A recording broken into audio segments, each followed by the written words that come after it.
moi, la vulnérabilité, je pense, c'est le fait d'être faible par rapport à quelque chose ou de se sentir faible. Ou alors en situation, pas de danger, mais de, ouais, de sortir de sa zone de confort. Je pense, c'est ça, ma définition. Ouais.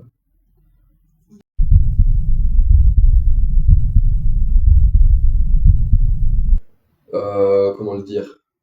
Bah, en fait, moi, genre, j'ai une personnalité et j'ai une enfance qui fait que genre, jusqu'à il y a très très récemment, je savais pas vraiment qui j'étais et du coup, ça fait que je me suis réadapté tout le temps pour contrer cette vulnérabilité, tu vois. Enfin, c'est un peu, je sais pas trop comment le décrire et tout, mais il y a grave ce truc d'être vulnérable face à soi-même et du coup, pour contrer ça, d'être vraiment, enfin, de se suradapter au monde qui t'entoure. Bah, en fait, c'était très inconscient, c'est grave inconscient, tu vois. Bah, après, par exemple, si tu veux des situations un peu précises, j'ai une phobie des conflits, tu vois. Je déteste les conflits. Vraiment, je déteste les conflits. Et du coup, dès qu'il y a une petite étincelle de conflit que je sens, tu vois, je remarque, là, je suis vulnérable, tu vois. Là, je sais pas quoi faire et tout. Je me dis, putain, qu'est-ce qui va m'arriver et tout. Parce que je déteste ça. Et genre là, ouais, c'est une vulnérabilité, en fait. Et c'est vraiment un inconfort, en fait.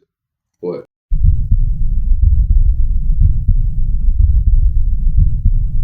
J'ai eu une psy parce que, en fait, avec mon ex, j'avais des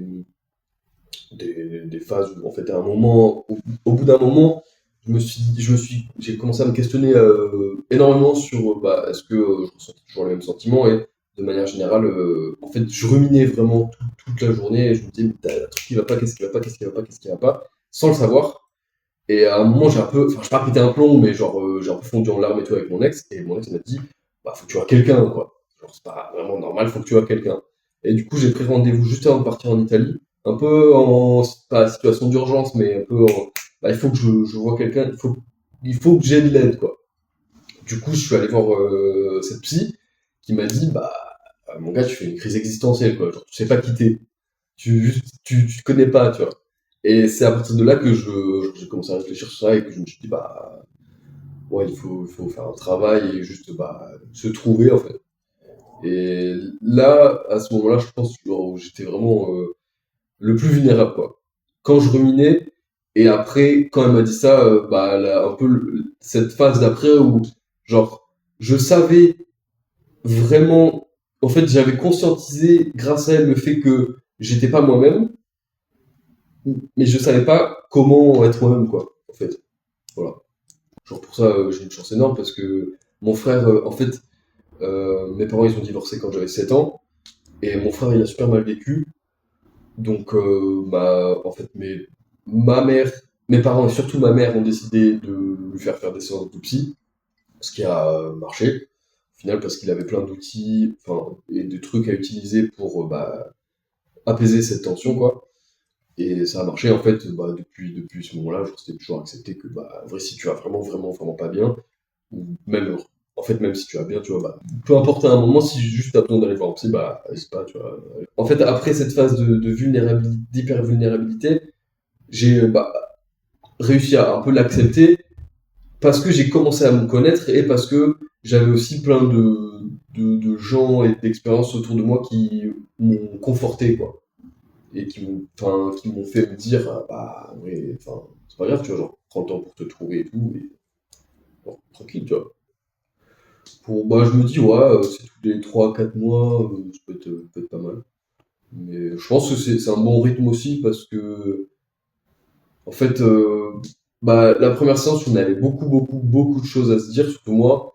La deuxième, on est arrivé enfin, plus vite au bout du truc, en mode, bah, on sait ce que c'est, on sait déjà ce que c'est, on a vraiment identifié les points clés, et bah maintenant, bah, à toi de réfléchir et d'essayer, voilà, tu vois.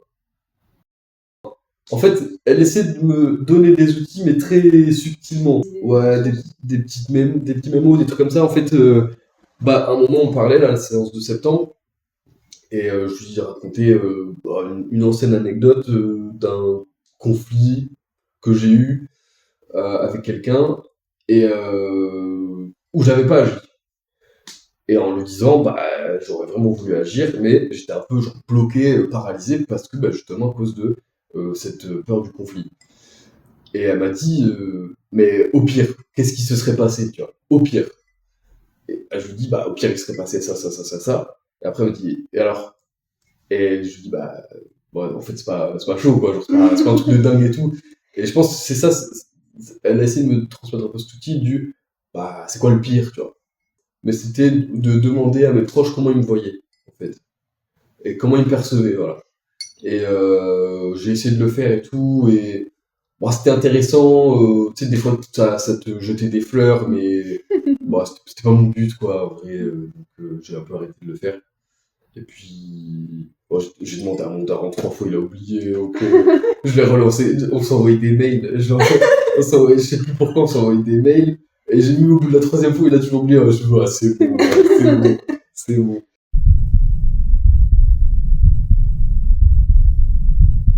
Bah, en fait, oui, l'identité, c'était carrément ce dont on parlait, en fait. Bah, la crise existentielle, tu remets en cause vraiment toute ton identité, quoi. Encore faut-il en avoir une et faut-il la connaître avant. Et dans mon cas, je pense que bah, je la connaissais pas ou je la méconnaissais avant. Euh, et en fait, oui, bah, le fait de la remettre en cause, c'est être vraiment vulnérable parce que à ce moment-là, à ce moment précis où tu la remets en cause, c'est un peu, c'est pas tout ton monde qui s'effondre. C'est un peu, pour moi, c'est un peu, bah, trop, ça prend trop grosse proportion si je dis ça, mais bah, c'est quand même ouais, tout ton fort intérieur un peu qui s'effondre et qui se remet en question. Et ouais, là, à ce moment-là, t'es vraiment vulnérable quand même parce que bah, j'avais eu. Enfin, j'ai pas d'exemple comme ça, mais je pense que j'ai eu des situations où je savais plus trop comment réagir et quoi penser parce que j'étais un peu dans cet état-là de remise en cause ou d'essayer de connaître son identité. Déjà, les valeurs, je reconnais de ces valeurs, tu vois. Avant ça, bah, forcément, tu connais un peu toujours tes valeurs parce qu'il y a des trucs, tu vas voir des gens qui vont faire des trucs que tu vas aimer, que tu vas pas aimer. Tu sais que, bah, je sais pas, rien que la conscience écologique, tu sais si tu as une conscience écologique ou pas. Ça, je l'ai toujours su. Mais c'est plus par rapport, ouais, à des trucs un peu, pas annexes, mais qui étaient plus subtils pour moi. Par exemple, bah, les valeurs politiques, est-ce que t'es politisé? Est-ce que t'es pas politisé? En fait, toutes tes valeurs, ouais, et tes limites et ce que tu kiffes, ce que tu kiffes pas. Et ça, c'était dur. Ça a été. Non, ça n'a pas été dur, ça a été long de le conscientiser. Et d'arriver au moment où je me dis, ouais, ça je kiffe pas, ça je connais, en fait. Je connais ce que j'aime et ce que j'aime pas. Vu que tu te connais pas, t'as pas confiance en toi. Parce que tu sais pas c'est qui toi. Et du coup, plus tu te connais et plus t'as confiance en toi, et moins t'es vulnérable, je pense. Il faut l'être aussi, et c'est impossible de jamais être vulnérable, tu vois. Mais par exemple, si je prends des exemples toujours très personnels, bah moi, ma peur des conflits, c'était vraiment une vulnérabilité que je voulais réduire et un peu combattre. Parce que bah, t'as des conflits des fois qui sont inévitables et bah, il faut, enfin voilà, soit tu réponds, soit tu gères, ou, voilà, mais je voulais un peu, ouais, savoir quoi faire dans ces moments-là, en fait.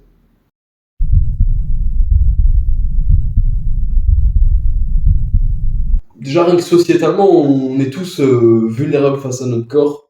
Et surtout quand on est ado et quand on est jeune. Et encore maintenant, tu vois, quand on est adulte, il y en a plein qui sont vulnérables face à leur corps. Et qui peut-être l'ont pas accepté et tout. Mais c'est surtout, j'ai l'impression que ouais, c'est vraiment la période adolescence où t'es vraiment. C'est ta, c'est peut-être ta première vulnérabilité, tu vois. T'es là, t'as un corps qui change, tu sais pas quoi faire de ce corps, tu vois. C'est trop bizarre, tu vois. Et que ça soit pour les filles et les garçons, c'est genre la leur zone intime et comment elles sont formées et tout. Et c'est un des trucs les plus durs à. Je sais pas si c'est les plus durs à assumer, mais où t'es vulnérable en tout cas. T'es vulnérable parce que bah t'as un. Pour un gars, genre t'as un truc entre les jambes, il a cette forme et tu as pas choisi, tu vois. Soit petit ou grand, juste tu l'as pas choisi, il faut que tu vives avec, quoi. Donc forcément, c'est. Et puis, ce truc où t'as tellement de normes sociétales sur ça qu'on t'apprend ou que t'apprends de ton plein gré sur tes organes et tes zones intimes que bah des fois tu vas porter un faux regard sur ça par les pornos, ce que tu vois dans les films, ce que tu vois à la télé et tout. Et ouais, c'est là où je pense que c'est une grosse vulnérabilité, tu vois. Genre au collège, ça parle que de grosses bites, tu vois. Parce que bah c'est tout ce qu'on voit. On voit que ça dans les pornos et tout, et forcément que t'es vulnérable par rapport à ça. Mais après, je pense que c'est une question aussi, genre, juste de l'accepter avec le temps, quoi. Bon, ça va bien, hein. Ça va bien, tranquille. Donc, non, plus de problèmes. Enfin, genre, j'avais pas des problèmes par rapport à ça, mais c'était toujours d'accepter, tu vois, d'accepter ton corps, quoi. Et non, et puis même, bah, tu sais, rien que t'en parles avec tes partenaires, et bah, ça va, tu vois, en vrai, tranquille, tu vois, c'est ok, quoi. Il y a des gens qui ont toujours des complexes, tu vois, et genre, par exemple, la chirurgie esthétique, bah, c'est un peu la preuve que tu veux modifier ton corps parce que tu l'aimes pas à 100% et que tu veux le changer pour l'aimer, je pense, pour l'aimer à 100%, quoi. Et bah, en vrai, non, moi pour ça, moi j'ai eu des complexes quand j'étais ado, tu vois, bah, sur ouais, les zones intimes, la musculature, parce que genre j'étais tout que, tu vois, ça veut dire toute ma famille, tout le monde, il me disait, ouais, faut que tu manges un peu là, faut que tu t'engraisses un peu. Moi j'étais, bah, je fais que ça, tu vois, laisse-moi tranquille. Par rapport à ma musculature et bah, à la forme de mon corps, quoi, parce que bah, j'étais tout que, tout le monde me disait ça. Et en fait, j'ai vécu une expérience de mon plein gré vraiment enrichissante. Quand je suis arrivé en 3A, là, je me suis inscrit à la muscu direct. Et toute l'année, j'ai fait de la muscu. Vraiment à fond, à fond, à fond, à fond. Genre 5 fois par semaine, avec de la prot, de la créatine et tout, tu vois. Vraiment sur 10 mois à fond, quoi. Et mon objectif, c'était vraiment d'être slim, quoi. D'être musclé de fou, tu vois. Et en me disant, j'aurai le corps que je veux avoir. Parce que bah, ça ne me suffit pas d'être sec et tout, et du coup, je voulais être musclé. Et à la fin de l'année, j'avais pris 10 kilos. 10 kilos de muscle, c'était un truc de fou. Et en fait, mon objectif, c'était d'atteindre 80 kilos. Parce que au début de l'année, je fais 70 kilos, là, j'en fais 75. Euh, et quand j'ai atteint ces 80 kilos, bah, j'avais plus d'objectif. Je suis arrivé là et j'étais là en mode, bah, ouais, c'est cool et tout, tu vois. Mon corps, il est cool, mais dans ma tête, j'étais un peu là en mode, ok, donc là, le truc, c'est que j'ai atteint mon objectif, je sais plus trop quoi faire, je vais où? Et en plus de ça, j'ai toujours un corps que j'aimerais potentiellement et théoriquement un peu, pas changer, mais un peu améliorer. Et en fait, j'ai eu vraiment ce chemin de pensée où je me suis dit, bah, ça sert plus à rien, quoi. Enfin, genre, je vais pas faire ça jusqu'à atteindre 100 kilos ou des trucs comme ça, parce que là, quand je serai à 100 kilos, je vais pas aimer mon corps non plus, et genre, autant rester comme ça et arrêter, ralentir de fou, parce que j'ai dépensé une blinde en plus en protéines, en créatine et tout, et genre, je me suis dit, bah, vas-y, dose, tu vois. Là, t'as un corps, en fait que t'aimes plutôt pas mal, tu vois, t'aimes bien, et bah, du coup, j'ai ralenti, j'ai reperdu après 6 kilos. Donc bah, maintenant je traîne autour de 75, 60, 72 kilos.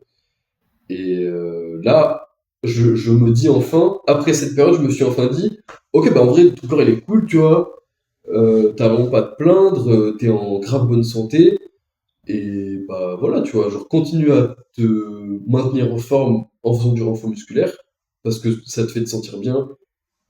T'as toujours une pression sociale pour les hommes qui te disent qu'il faut être musclé, je sais pas quoi, et pour les femmes ça doit être pareil, tu vois. Enfin, j'en sais rien, mais. Enfin, si. Parce que t'as une pression sociale aussi, tu vois. Pour avoir des Non, conditions c'est trop chill d'être une et femme. tout. Franchement, Mais et c'est. Bah, je pense que enfin, c'est normal aussi, tu vois, genre. Et juste faut un peu. Enfin, peut-être c'est bien aussi pour moi d'accepter la pression sociale en mode que bah t'as cette pression, tu peux rien faire contre. Bah, voilà, tu vois, c'est comme ça, juste. Et genre, t'es au calme de ton corps, tant mieux, tu vois. Je pense que c'est interminable, tu vois. C'est d'une difficulté extrême d'accepter son corps à 100%, je pense. Et genre, je l'ai accepté en grande majorité, mais tu sais, t'as toujours une petite voix dans ta tête qui te dit, ah ouais, mais en vrai, si tu fais plus de sport, peut-être tu pourrais plus t'aimer et tout, tu vois. Et je pense que c'est plus de contrôler cette petite voix, parce que, genre, c'est quand même dur en vrai d'accepter son corps à 100%, tu vois. Mais c'est plus de contrôler bah, ses pensées intrusives, quoi.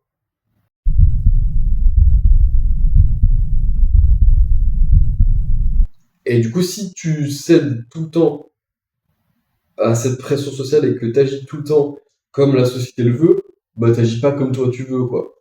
Et là, forcément, ça crée une dissonance et bah ça crée une petite crise existentielle. Et bah voilà, comme j'ai eu, quoi.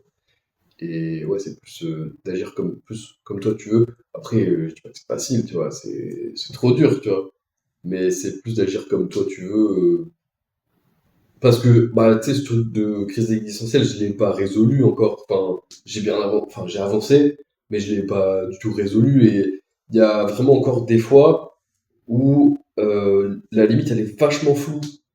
Et je me dis, inconsciemment, un peu consciemment après, avec le recul, je me dis, est-ce que là, j'ai agi comme je voulais vraiment agir? Ou est-ce que, genre, juste j'étais dans le truc et tout, et bah, voilà, j'étais pas vraiment moi-même, tu vois. Et la limite, elle est tellement floue. Elle est tellement floue, c'est trop dur. C'est trop dur à discerner ça. Vraiment. Je me sens vulnérable, tu vois. Là, je me sens vraiment vulnérable quand on parle de moi. Et quand on me demande de parler de moi. attends, jusqu'à maintenant, on parlait de qui? Non, de moi, mais de mes expériences et tout, tu vois. Ouais, du passé et tout, mais vraiment quand on me demande, bah oui, voilà, par exemple, de me décrire et tout, genre là, c'est plus dur, tu vois, parce que ouais, bah, ouais, je suis pas à l'aise avec ça, tu vois.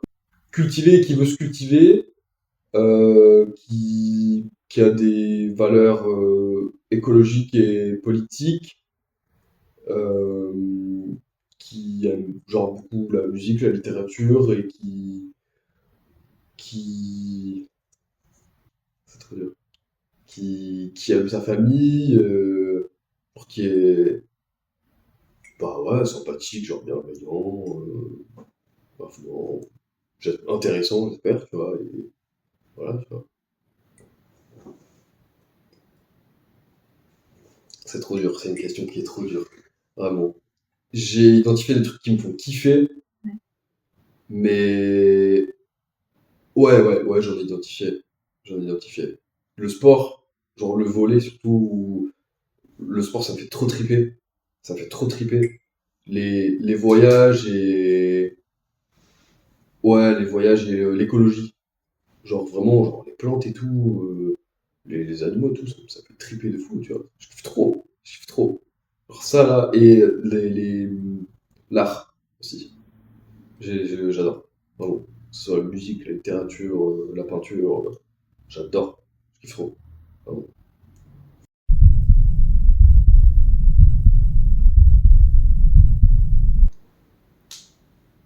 Je vois un peu des possibilités d'avenir qui me feraient triper, mais je vois pas forcément comment y arriver. Et des fois, c'est un peu à contre-courant, tu vois. Et du coup, je me dis, est-ce que vraiment ça peut être ok parce que genre t'as des pressions sociales aussi, tu vois, genre schéma classique du genre avoir une femme, avoir un gosse, avoir des gosses, avoir une maison, avoir un prêt, à crédit et tout, des trucs comme ça, faire un emprunt et tout. Ça, ça me fait pas triper du tout, tu vois. J'aime pas ça, tu vois. Mais en fait, il y a une pression sociale qui est tellement forte que c'est vraiment très dur. Et du coup, t'es vraiment vulnérable par rapport à cette pression sociale et par rapport à ton avenir, si tu veux tracer ton avenir autrement que dans ces carcans.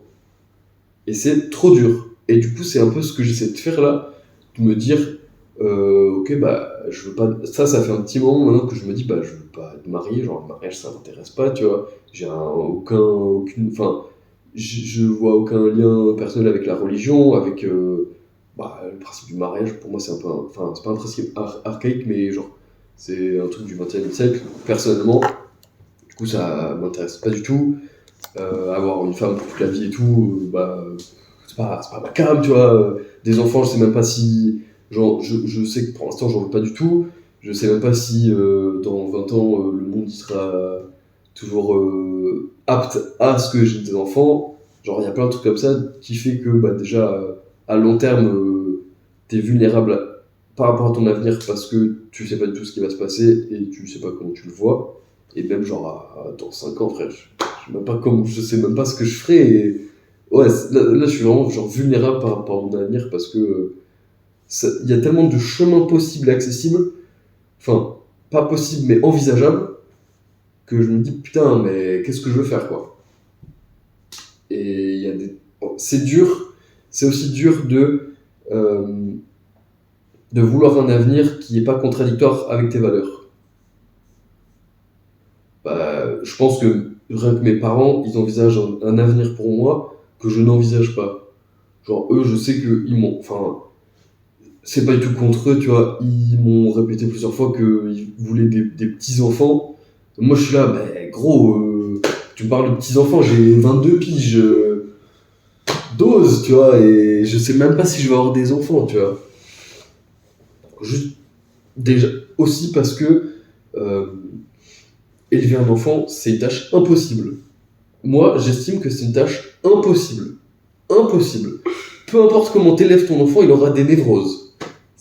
Vraiment, c'est un truc de fou.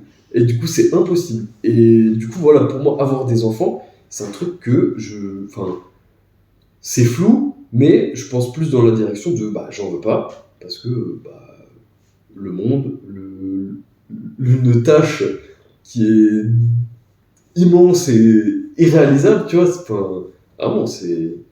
Et du coup, ouais, voilà, c'est plus. Plus à la fin de mon adolescence, enfin, à la fin de mon adolescence, il y a quelques années, c'était aussi un peu par principe, en mode je veux pas refaire, je veux pas avoir la même vie que mes parents. Mais avec le temps, c'est plus j'adhère pas à ça. C'est pas ma cam, tu vois, je veux pas me retrouver genre à 40 piges marié avec une meuf, avec des enfants et tout. D'une façon double, la première façon parce que tu sens qu'il y a un gros problème écologique et que les jeunes générations sont très vulnérables par rapport à ça. Et encore plus parce que tu sens que les anciennes générations le sont pas du tout. Et quand tu leur parles, ou alors quand tu as des représentants de cette jeune génération qui parlent à des représentants, que ce soit politiques, économiques ou sociétaux, des anciennes générations, c'est comme s'ils parlaient à des murs. Et du coup, t'es encore plus vulnérable parce que c'est comme si le problème que t'estimes et que t'estimes important, c'est comme si eux, ils l'estimaient pas du tout. Vraiment, c'est une vulnérabilité qui est folle, tu vois. La conscience écologique est genre, rien que physiquement, t'es vulnérable face à ça, tu vois. C'est indéniable, tu vois. Là, t'as 1,20 m d'eau, t'es emporté, et tu vois, c'est chaud pour toi.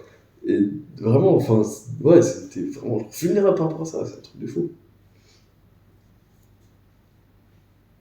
Je vais dire non avec une prise de recul parce que je suis un occidental à l'abri en France, tu vois. Mais si j'avais été un Palestinien, un Libanais ou, j'en sais rien, même un Vietnamien, tu vois, bah, t'es aussi vulnérable parce que t'as pas du tout les mêmes conditions qu'en Occident, t'es plus pauvre, t'es face à la guerre, même en ukrainien ou genre. Mais là, oui, enfin, d'un point de vue occidental, bah, en vrai, t'es un peu. Enfin, à mon avis, ta vulnérabilité première quand t'es en Occident, bah, c'est, je pense, enfin, non pas première, mais une vulnérabilité importante, c'est l'écologie, alors que il y en a d'autres qui essaient de survivre et genre, c'est pas leur vulnérabilité première, tu vois. Mais je pense qu'en Occident, c'est un problème majeur et auquel on accorde plus d'importance.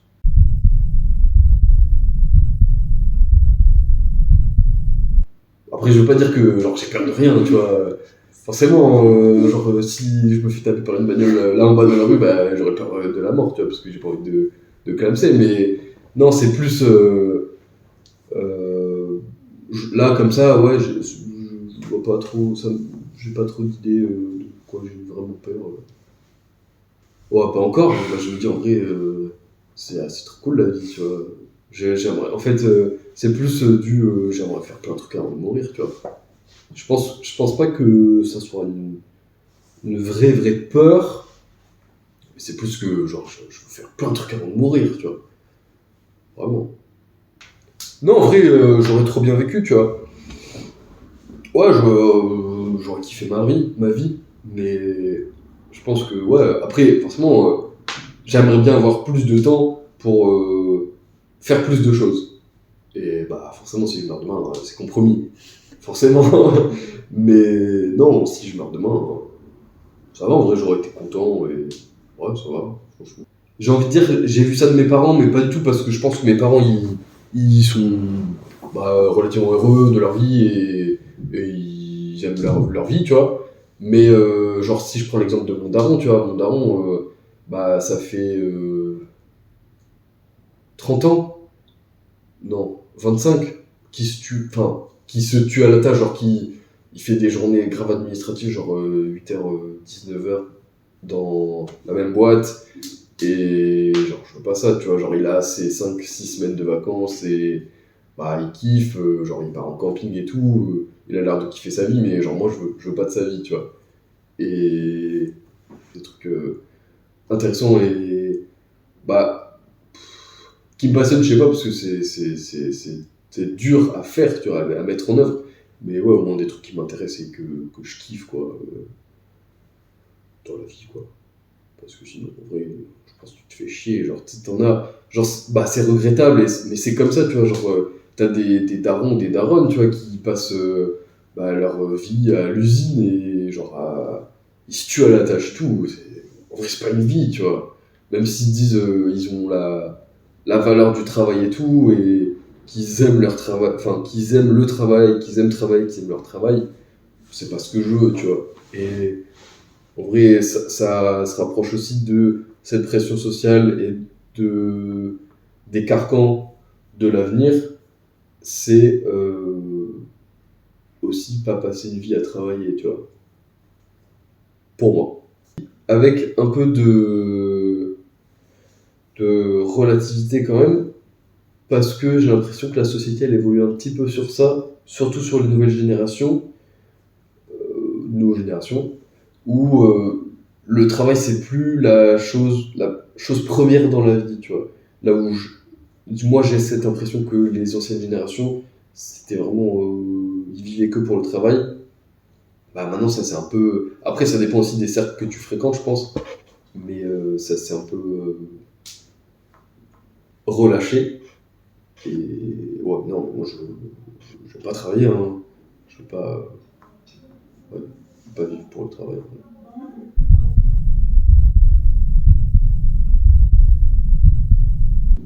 C'est un peu paradoxal parce que, bah, genre, quand j'étais en. Enfin, c'est une anecdote comme ça, mais genre, quand j'étais en prépa, genre, j'avais des douleurs aux côtes et je pensais que c'était des douleurs au cœur.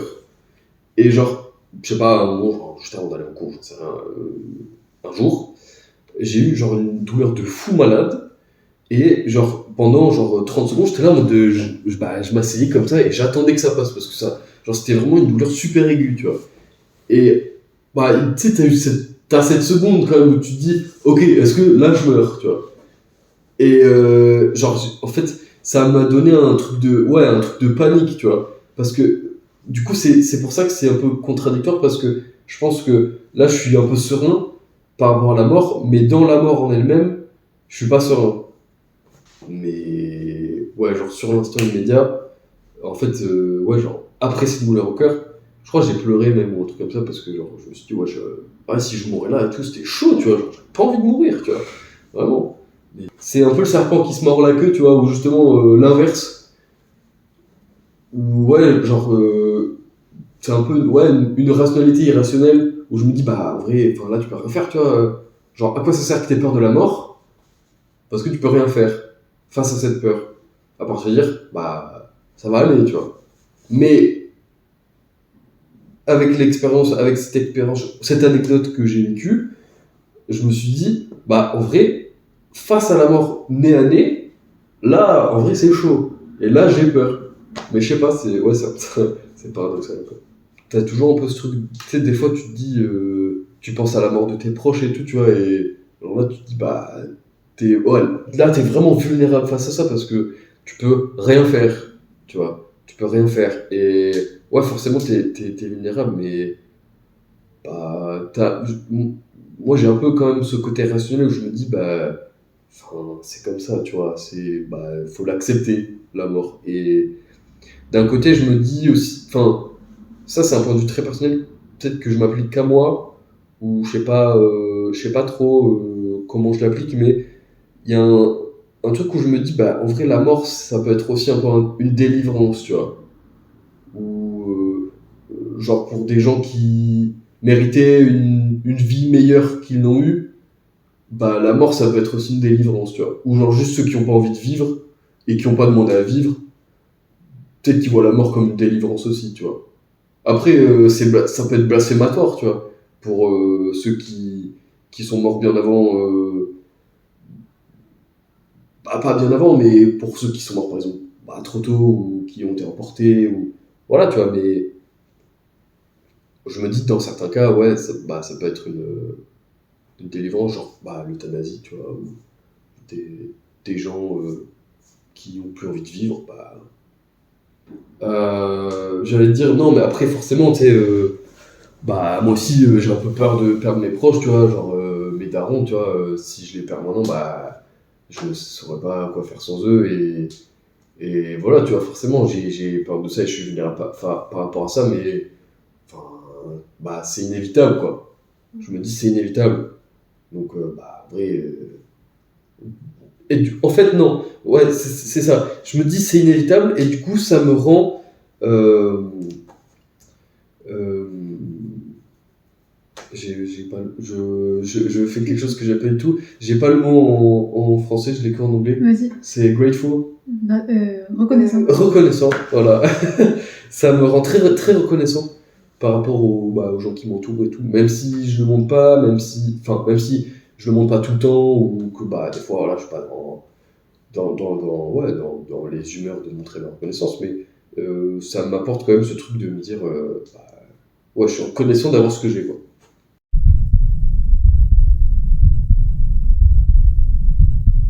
Mais ouais, en fait, je me sens vulnérable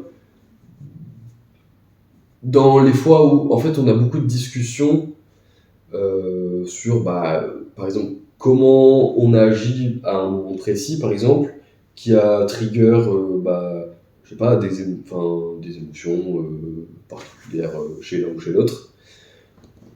Et de manière assez fréquente, voire même un peu tout le temps. Mais du coup, on a un peu, ce que je disais, c'est qu'on a un peu cette prise de recul assez rapide où on va essayer d'analyser la situation pour voir ce qui a marché, pourquoi on a agi comme ça, et qu'est-ce qu'on peut mieux faire dans le futur et tout, et pour que voilà, on s'exprime et on soit nous-mêmes de la meilleure des façons possibles. Et c'est des fois cette prise de recul rapide où tu te sens vulnérable parce que ouais, t'es déconcerté en fait. T'es déconcerté, déjà dans le fait d'analyser la situation, tu vois, de te dire ok, qu'est-ce que j'ai un peu mal fait, qu'est-ce que j'aurais pu mal faire, qu'est-ce que j'ai dit par exemple qui, bah, je sais pas, l'a blessé ou l'a déconcerté aussi, et comment apprécier et mieux gérer la situation la fois d'après. Et c'est là où, ouais, en fait, ces situations, c'est pas, je dirais pas que c'est des situations de conflit, enfin, plus des situations de résolution. Où, et c'est ça qu'on fait très bien, c'est ouais, de résoudre des situations en fait. C'est différent, mais c'est aussi une bonne chose. En fait, comme ma copine, c'est une personne avec qui je suis le plus intime et le plus proche, du coup, j'ai aucun mal à être vulnérable avec elle. Et du coup, je suis plus vulnérable avec ma copine qu'avec d'autres gens, tu vois. Bah, je sais pas, je vais pas être vulnérable avec le boulanger, tu vois. Je vais lui demander ma baguette et je me casse, tu vois. Alors que ma copine, je vais lui montrer tous mes états d'âme, je vais lui dire tout ce que je ressens, tout ce que j'aime, ce que j'aime pas, sur tous les sujets possibles. Et là, ça déclenche une vulnérabilité, forcément. Surtout, bah, tu sais, genre sur quand tu te sens mal, quand tu ressens, bah, ouais, quand tu te sens mal, quand il y a des trucs que t'aimes pas, ou des trucs comme ça, ouais.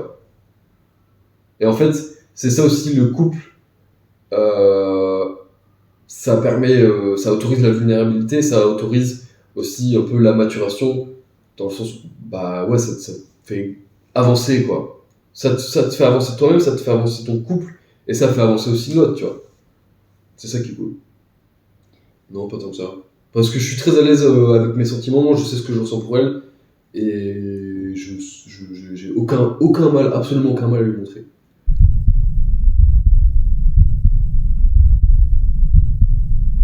Bah, en vrai, moi je pense que bah, pour tout le monde, tu vois, ta sexualité c'est quelque chose de très vulnérable. Déjà, si tu la connais pas, ou si tu apprends à la connaître, c'est, je pense, une des choses les plus vulnérables que tu puisses avoir, tu vois, parce que c'est la chose avec laquelle tu vas parler avec le moins de personnes par rapport à d'autres sujets, je pense. C'est ça aussi qui la rend vulnérable. Genre, tu vas pas crier au fort, bon, pour peu de sujets, mais tu vas pas parler à juste à un collègue, tu vas pas parler de ta sexualité à un collègue, tu vois. Je pense que c'est pour ça aussi que la sexualité, pour énormément de gens, c'est quelque chose de... C'est une vulnérabilité. Bah, pour moi, ça l'est aussi, tu vois, forcément. Mais apprendre à connaître ta sexualité, c'est un premier pas dans le fait de l'assumer et dans le fait d'être moins vulnérable. Après, je pense que tu le seras toujours, tu vois, vulnérable sur ta sexualité. Bah, forcément, tu vas pas te mettre à poil dans la rue, tu vois. Genre, bon, ça, c'est plus par rapport à ton corps. Mais, ouais, tu auras toujours une petite part de vulnérabilité, je pense, enfin, pour moi, d'un point de vue personnel, tu vois, mais moi aussi, faut l'assumer, tu vois. Et plus tu l'assumes, moins t'es vulnérable. Attention, je veux pas dire que la vulnérabilité, c'est une mauvaise chose. Mais je pense que quand t'es trop vulnérable, ça t'apporte pas que du bien. Vis-à-vis de toi-même, déjà, je pense que c'est le premier pas. Et vis-à-vis des gens qui t'entourent aussi, et bah, de tes partenaires déjà, ou de ton partenaire. Et vis-à-vis des autres. Après, t'as beaucoup de cas où, en fait, les autres, t'as pas trop à l'assumer, vu que la sexualité, c'est quelque chose de privé, de manière générale, tu vois. Donc c'est plus une question de l'assumer par rapport à soi-même, je pense. Et à ça ou ses partenaires. Quand même. Là, je pense à un exemple très précis où bah, j'étais plus jeune, genre j'étais au lycée et tout. Et vous voulez que je raconte l'anecdote Si t'as envie. Moi, ça me dérange pas. Bah oui, c'est envie. Donc j'étais au lycée. Et j'étais à une soirée et bah, j'avais commencé à tchatcher un peu avec une meuf et tout, ça se passait bien. Et donc après, on a dormi ensemble et on a fait l'amour sans capote. Et donc,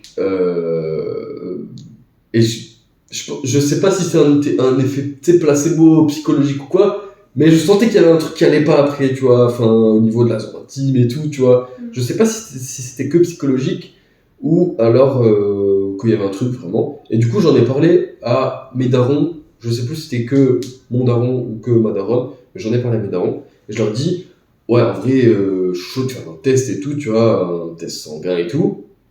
Et du coup, bah, ma daronne me dit, bah, vas-y, pas de soucis et tout, on fait le test et tout. Et au final, il n'y a rien eu, tu vois, genre, j'ai eu les résultats, tout était négatif, tout était clean et tout. Mais en fait, ouais, tout ça pour dire que, bah, ça me dérange pas de parler de sexualité avec eux, parce qu'eux, ils m'ont aussi élevé dans ce truc du, si t'as un problème, on est là. Si, genre, c'est eux qui m'ont dit aussi, bah, faut que tu te protèges, mon gars, et genre, t'as des capotes là, en vrai, si tu veux qu'on t'en achète, n'hésite pas, et voilà, tu vois, c'est trop bien aussi de leur part d'avoir fait ça, quoi.